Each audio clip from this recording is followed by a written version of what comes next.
curious minds to another deep dive. Today, we're plunging into what looks like a fascinating and honestly, sometimes tumultuous week for our subject. Yeah, prominent content creator, DSP. Exactly. And you've sent us quite a stack of sources. We've got articles, video transcripts, some really detailed notes too. And they all highlight this series of challenges, especially this past week, between June 24th and July 1st. Right. So our mission today is pretty clear. We're going to unpack these events, try to understand the impact, immediate and maybe broader, and just pull out the key takeaways from what seems like a week full of unexpected hurdles. And what really jumps out from these sources, I think, is just how fast, even carefully made plans can completely unravel, Right. especially in live content creation. Oh, absolutely. So we're really looking at a real-time account of someone trying to adapt, under a lot of pressure. We'll be digging into everything from technical glitches, streams halting, to struggles with content maybe not landing right, and even the emotional and financial side of things, the toll these constant setbacks can take. Mm-hmm. It really makes you ask, how do these relentless challenges affect not just the day-to-day operations, but also someone's state of mind, their well-being, especially when it's also public? That's a perfect setup. Okay, let's dive right in. It started the week with something that was, almost comedic, but ultimately just frustrating. A culinary misadventure, you could say. Ah, the pickle plan. Yes. The week kicked off with these big plans for his DSP Tries It segment, where he samples new food items. Right. This time it was supposed to be the Gorillas pickle menu from Sonic. Right. And the sources say the excitement was really high. People were talking about a double smash burger, seasoned pots or fries, and this very weird sounding lime slushy with pickle pods. Intriguing, at least. Definitely adventurous. But as the sources describe pretty vividly, this whole plan just completely fell apart on release day. Yeah, and what's really telling here is the core issue. It wasn't the food itself being bad or anything. It was just inaccessible. Right. The sources clearly state the meal wasn't available on any major delivery apps. 0. Wow. And then, adding insult to injury, the local Sonic, turns out it had actually closed down months ago, something he didn't even know when he planned it. No way. Yep. So the closest one was over 6 miles away. That's a huge distance, meaning over an hour delay to the live stream just to go get it. It really just highlights these unexpected logistical hurdles that can pop up. It's kind of incredible. You can really hear the frustration in the sources. Yeah. He even points out the irony, right? Sonic spends all this money marketing this weird pickle collab, but then makes it impossible to actually order through their own apps or nearby locations. Yeah. So that failure meant this last-minute scramble. The substitute, Jollibee. Which is completely different. Totally different. Filipino-style fried chicken, sweet spaghetti, those burgers. I mean, props for adapting fast, but definitely not the smooth start he wanted. Yeah. And if you zoom out a bit, this whole situation, it perfectly shows why creators have to be able to pivot, instantly, in a live setting. Yeah. When your main plan just becomes impossible, having some kind of alternative, even if it's totally off-the-wall different, is crucial. It also kind of makes you think about those disconnects you sometimes see between, a big company's marketing push and their actual operations on the ground. Definitely. For a creator, that gap means lost time, maybe lost content, and definitely more stress. Okay, and before we move on from the food saga, you asked us for a specific, maybe slightly quirky detail. Yes, the pickle count. A pickle count. We went through all the source materials for this segment and tallied every single mention of pickle, or pickles, or pickled. Ready for it. Lay it on me. 37 times. 37, wow. Yeah. That is a lot of pickle talk, especially considering the meal never even happened. That's something else, okay. Okay, so shifting gears now. If the pickle thing was a logistical headache, then the technical problems this week were like a full-blown migraine. This is where things get really tough for any creator who relies on tech. Always a potential nightmare. A major highlight was supposed to be the premiere of Grand Theft Auto 4, but with complex PC mods installed. And the sources, they paint this picture of hours, just hours spent trying and failing to get these mods working. Yeah, the sources describe the core problem really painstakingly. It seems to revolve around this very specific, very complex 3-boot sequence. 3-boot? Yeah, imagine this. The game doesn't just launch. First, it has to go through Steam, then that triggers the Rockstar launcher, and then finally the game itself tries to load. Oh, wow. That's convoluted. Extremely. And this multi-layered setup just seemed fundamentally incompatible with the mod instructions he had. It led to constant crashes, mods just not working at all.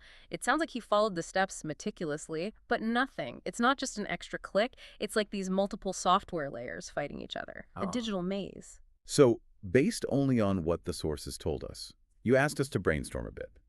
How could these GTA 4 mods maybe be fixed? What do the materials suggest? Well, looking just at that info, a few things come to mind. First, given that unique triple boot process, the absolute priority would be hunting down mod versions or, more likely, installation guides specifically made for that exact setup. Right, generic ones might not cut it. Exactly. Generic guides often assume a simpler launch. That clearly wasn't happening here. Second, the sources kind of hint at workarounds, maybe exploring older versions of GTA 4 itself, or perhaps alternative game launchers that could somehow bypass the Rockstar part altogether. That might create a more mod-friendly environment. Interesting. And lastly, the basics, a really rigorous double check of all the file placements, making sure everything overwrites correctly. But honestly, beyond that, the sources imply he might need to seek out super specialized advice, like forums or communities dedicated specifically to modding GTA 4 under these complex launcher conditions. Makes sense. It really just underscores how depth and, frankly, hidden the complexities of PC modding can get, especially when you've got multiple DRM or launcher layers involved. And it wasn't just GTA 4, right? The tech issues kept coming. Oh yeah, the sources mention a whole cascade. We see frustrating things like the streaming frame disconnecting, so the picture just drops out, and then it reverts to the wrong theme, like a visual glitch or the wrong overlay loading up. That sounds maddening during a live stream. Totally. Plus, there were broader issues. Kick chat apparently went down for some users. And then, just classic bad timing, an unexpected Windows update forced a PC restart right before a stream was supposed to start. Ugh, the worst. It really sounds like just a relentless barrage of tech headaches all week. Yeah, really tough. So, moving into the actual gaming content itself, the challenges didn't stop there. Death Stranding 2, a game we've talked about before, known for its slow pace. Sometimes boring gameplay segments, yeah. That continued to be a struggle. For him and the audience, it seems, viewers were getting more and more disengaged. Lots of complaints in the sources like, the game sucks or is boring. Ouch. And that directly hit viewer support. Goals weren't being met, which led to him seriously considering just dropping the playthrough entirely. And this really brings up that critical dilemma for creators, doesn't it? How do you balance your own creative interest, what you enjoy playing, with what your audience actually wants to watch? It's a constant tightrope. For sure. Because maybe he appreciated the story in Death Stranding 2, but the gameplay loop itself just wasn't clicking with viewers. And that affects engagement, which affects financial support. It forces a really tough call. Stick with it because you like it, hoping the audience comes around. Yeah. Or switch gears fast to give them what they want, even if it means ditching a game you're invested in. Yeah, tough spot. And then there was Minecraft. Minecraft. It's supposed to be relaxing. Exactly. What was meant to be a nice, relaxing time just turned into another source of frustration.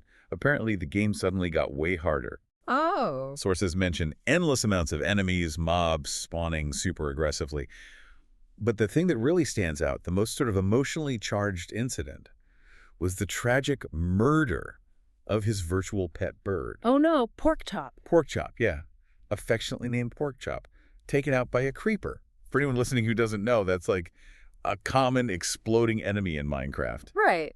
And even though it's just a virtual pet in a game, this anecdote really shows the very real personal impact these in-game things can have, especially when you're already stressed from other stuff. Totally. The emotional reaction he described, losing Pork Chop, he apparently said, with surprising honesty, according to the sources, he was crying like a sissy baby and felt incredibly embarrassed about it. Wow. It just highlights how these virtual experiences can trigger genuine, pretty intense emotional responses. It's a powerful reminder that even in games that seem lighthearted, unexpected setbacks, especially losing something you've put time and care into, can be deeply upsetting. It's not just pixels, it's an experience. Absolutely. And you specifically asked us to look into how his mental health seemed this past week, based on the sources. And they offer a very direct, very unvarnished perspective. Yeah, how did that look? Well, we hear some really candid statements, things like, yesterday I was pretty upset by many different things, And a really raw admission. I lost my mind and I started crying, and it's like a sissy baby on my late stream. That's incredibly open. Yeah.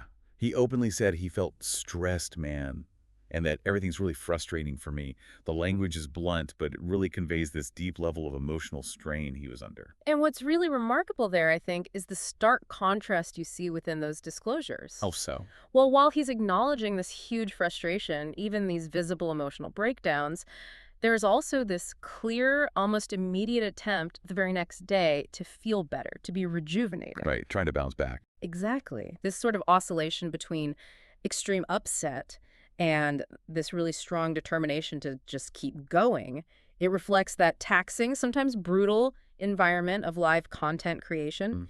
He also hinted, didn't he, at a lot of stressful stuff going on right now that the audience doesn't even know about. He did, yeah. Which suggests the problems we can see are probably compounded by unseen personal or professional pressures. It paints a picture of someone really trying to cope under an intense spotlight. It's a very raw, very honest look at the week's impact on him. And the sources also touch on broader business challenges adding to that strain. Like what?